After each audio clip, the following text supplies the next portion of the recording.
live. Okay. Not live. Well, we're live. We're recording right now. Anyway, we're here today about Powers of X number 4. Yeah. Number 4. So what did you think about Powers of X number 4? What are your initial thoughts? You know what? I know you needed time to compile your thoughts. But before we do that, I just want to bring up something that we're probably late. I mean, other people have figured this out already. But what's really cool is that in what was it? House of X number 3. There's a whole like interpretation of the Krakoan language, like what all the symbols mean and stuff. Like they tell you what this symbol means, this letter, and they go through the whole alphabet. So you can actually translate all the different stuff that's scattered throughout the books, which is really cool. I didn't realize that. And at the end of the books, you have like a next issue blurb, like this is what's going to happen next, and you can actually translate it and get clues as to what's coming up next. Fun fact. Anyway. How did you like Powers of X number 4? Just what are your speaking thoughts? what you just said, he just told me about this, so now I got to go back and go through all the issues again and look at the language and decode it and get the little, get the decoder like when you're a kid or whatever. Get your decoder and go through the book and write down, okay, this letter is this letter. And then you figure out what they're saying throughout the book, and at the end of the book to give you a preview of the next one. So now I'm spending like my weekend or whatever, going through all the rest of the books and going back and it's like, ooh, what did they say? Hickman gave us homework. So what is Powers of X, right? Mm-hmm. So Powers of X has always been a more difficult book for me to get into, just because it's all more sci-fi, spacey or whatever. But this one, I actually, it's like, okay, I feel like I'm starting to get like used to the book or a little bit more comfortable with the book. But I liked it. I'm not familiar with Mr. Sinister, but I saw him in this issue, and I thought it was kind of, I don't know, weird or cool or whatever that he has all these, I guess, clones of himself. And some of them were like, kind of like feminine and stuff, talking about Professor X and Magneto's clothes and calling them like peasant looking and stuff. So I was like, dang, they just kind of ragging on them when they show up. Like, he just, and then I like, Magneto, like, look, dude, Magneto, like, he got tired of the dude, talking crap about them, and he just, I don't know what he did. His magnetic powers. He used his magnetic powers and threw the dude up against the wall. Like, basically, that's enough. Either you're going to take us to where we're trying to go or suffer the consequences. Like, shut up and take us to your leader, basically. So I thought that was a cool part. And then we get in there, and Mr. Sinister is sitting up in his chair, like his little throne, and then I see all kind of people, like fashionable people. It kind of reminds me of, I don't know where area it is, like the I don't know if it's like the 20s or something, or. Well, this is year 0. This is like this is. No, but I'm talking about like the clothing they were wearing back in the aristocratic days when they got all dressed up all fancy, and the women used to have those little bodices on and can't breathe because they got his thing. Oh, really? That's always been his thing. Oh, yeah, so Victorian look. Yeah, like the Victorian era or whatever. So they're like, all dressed up like that. And then we see the people I don't know if they were like, almost like Hail Mr. Sinister type thing to me when I was looking at them by the stairs. So I thought that was a little interesting. And then he has maybe his right-hand man up there with him. And Mr. Sinister was like, the dude was just ragging on, one of his dudes was just ragging on their cape and everything, and then they get in there to see Mr. Sinister, and Mr. Sinister is like, oh, I just gotta say, by the way, I love your cape, or whatever. Then he asks his dude next to him, like, why don't I have one? And the guy was like, well, I always basically thought that you should have one. It's just whatever. It was a clone of Mr. Sinister, though. Well, yeah, I know they're all clones. I don't know who the real Mr. Sinister is. I'm just going by what the book is showing, Yeah. So anyway, he was like, well, if you thought I should have one, then why didn't you say anything? He was like, oh, it slipped my mind. He was like, kill this man. And then they just stabbed him to death. I was like, dang. So that was fun for me. I was up there while the clone, Mr. Sinister, was sitting up there talking to Professor X, and Magneto, out of the blue, another one just came and blew the dude's brains out, just bam. And I was like, what the hell just happened? Like, you just see on the screen, just blam, in the middle of this dude talking. And I was like, okay, what just happened? So, you turn the page, and here goes Mr. Evil Mr. Sinister. Well, they're all supposedly evil, but this one is the like, mutant. This one was the one that was injected with mutant. The mutant one.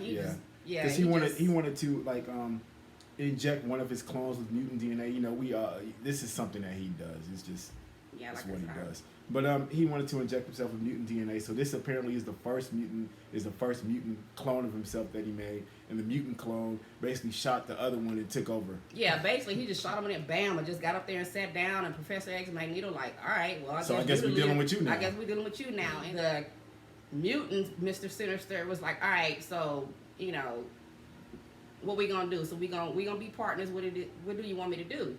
All right, and then Professor X was like, first you need to begin the good work, and then you need to forget why you're doing it, and that we were ever here, and then you'll remember basically when I tell you to remember. So basically, what did he do to his head? So He kinda, Professor X made Mrs. Sinister into a sleeper agent. Pretty cool. basically.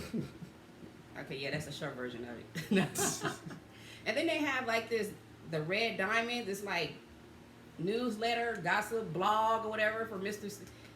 Is it from Bar? Also, his first name is Bar, so he's Bar Sinister. No, Bar Sinister is like a bar where all of his clones hang out and they get all the gossip and do all this. Okay. Yeah. Yeah, that kind of that's kind of like Uh, clicky, kind of I don't know, like everybody, all the Sinisters are in there that we just hear so we can gossip and talk about stuff. But they have all these different sinister secrets, and they give you about 10 of them.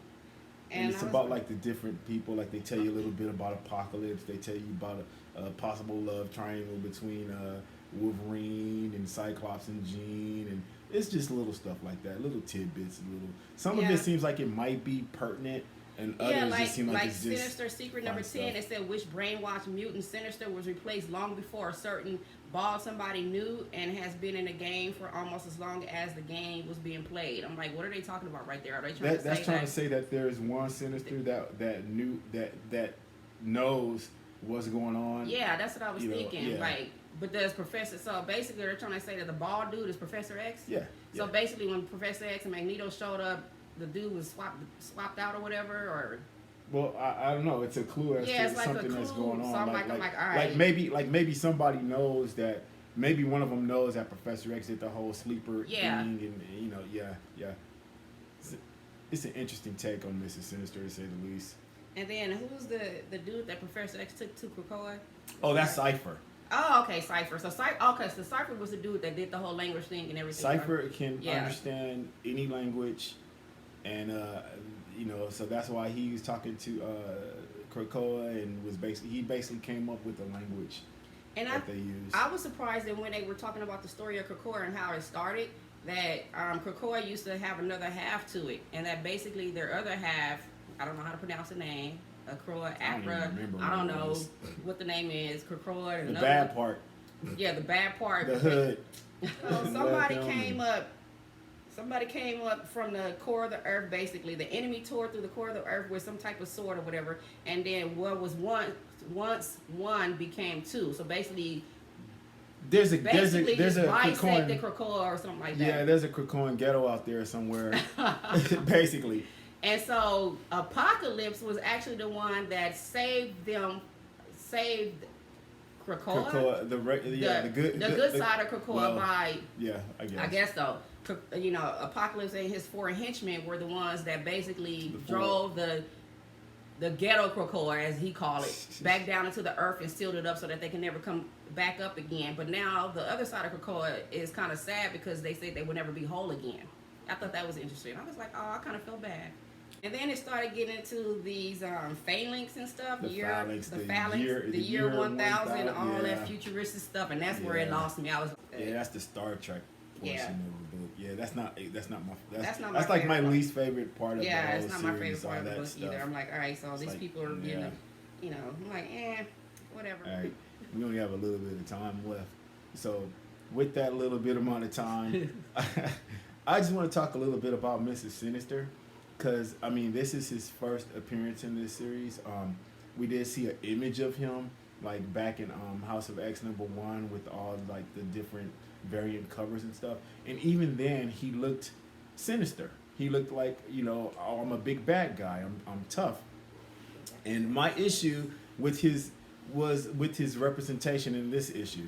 Because the Mississippi... I admit, I was away from comics for a while, but... The Mr. Sinister that I knew was a serious threat to the X-Men. He was that guy. that you see him. He's like, oh my gosh, he's like the mastermind between like the mutant massacre, which killed a whole bunch of mutants. He masterminded the Marauders, and my wife is digging her hair. And I mean, he was the mastermind behind that. He was a big part of Inferno, in which he. This is the guy who created a clone of Jean Grey just to mess with Cyclops. This is the guy that did that. Yeah, he created a clone of Jean Grey that Cyclops ended up marrying, and he did all this. And he did this. He did all this so that he can basically get Cyclops DNA. So I mean, he's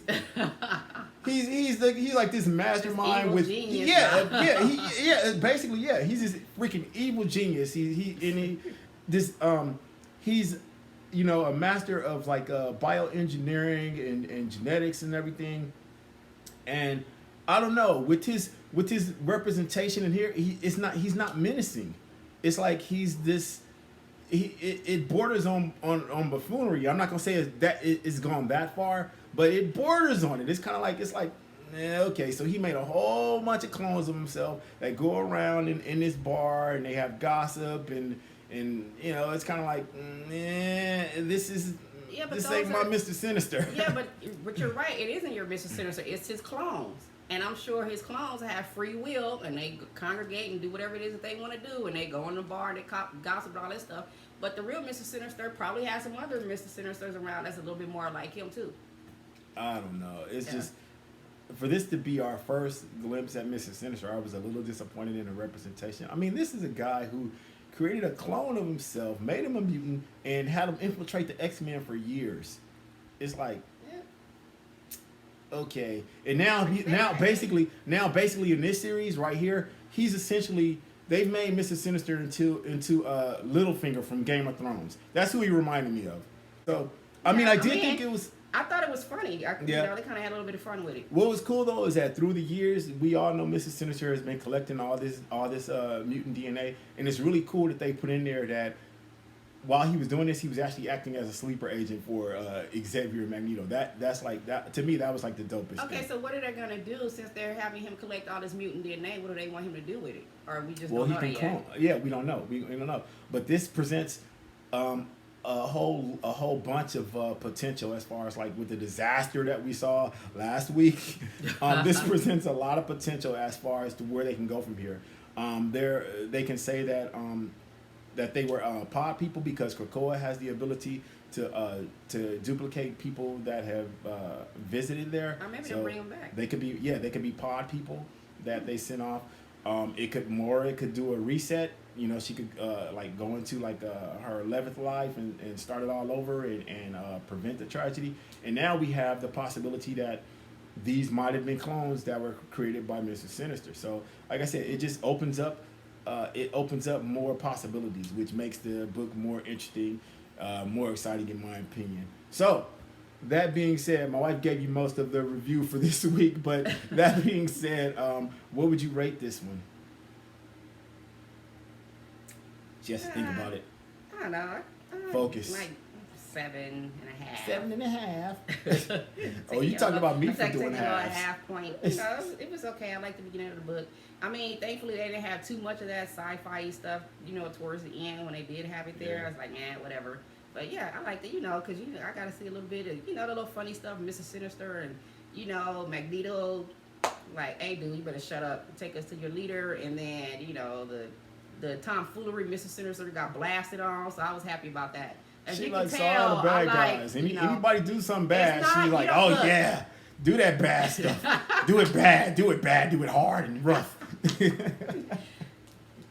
Look, I see good stuff all day, every day. It's fun to, be in an alternate universe and just see, people just, getting buck wild. That's all. And it's safe, in a book. Just be glad that she don't have like mutant powers, because we would all be in trouble. Seriously. Just the bad people. Okay. Anyway, we're gonna have to go. All right. Bye. Bye. See you guys next time.